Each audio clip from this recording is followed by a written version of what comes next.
चलिए फिर से देखेंगे 12.2 का क्वेश्चन नंबर चौथा का दूसरा। इसमें भी सेम वही कहता है 10 सेंटीमीटर त्रिज्या वाले एक वृत्त की कोई भी जीवा केंद्र पर समकोण अतिरिक्त करता है और निम्नलिखित के क्षेत्रफल ज्ञात करना है। जैसे दूसरा में लिखा है संगत दीर्घ त्रिज्याखंड, इसका निकालना है और प्रयोग कितना करना था हमको, है ना, जिसको बोलते हैं प्रयोग। प्रयोग यानी कि क्या, थीटा का मान यानी सॉरी पाई का मान कितना यूज करना है, 3 ये, ठीक है, याद रखिएगा। चलिए हम लोग आगे चलेंगे। इसको जितना इसको वैल्यू दे रखा है उतना हम रख लेंगे।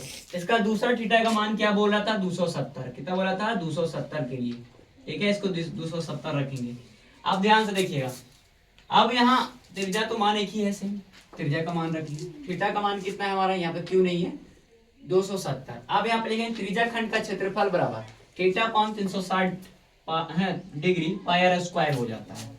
चलिए इसका वैल्यू 270 था, 270 हम पुट कर देंगे, यहाँ पर रख देंगे। इस थीटा का मान कितना है, 270 है। अब चलिए पाई का मान है 3.14, फिर है त्रिज्या का वैल्यू आर स्क्वायर यानी कि आर स्क्वायर 10 गुना 10 कर दी।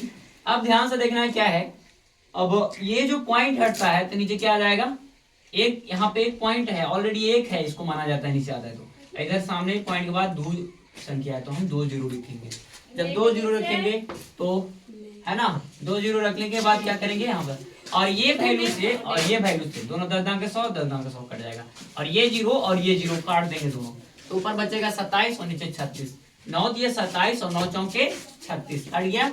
ऊपर बच रहा है 3 तो 3 रख लिए, और इसके वैल्यू में बच रहा है 314, और बटा में कितना है 4 बचा। इसको हम डिवाइड लगाएंगे, तो डिवाइड लगाएंगे ना तो 235.5 पर में कट जाएगा, तो हमारा ये वैल्यू प्राप्त हो जाएगा। तो ये इस प्रकार से ये सोल्व हुआ।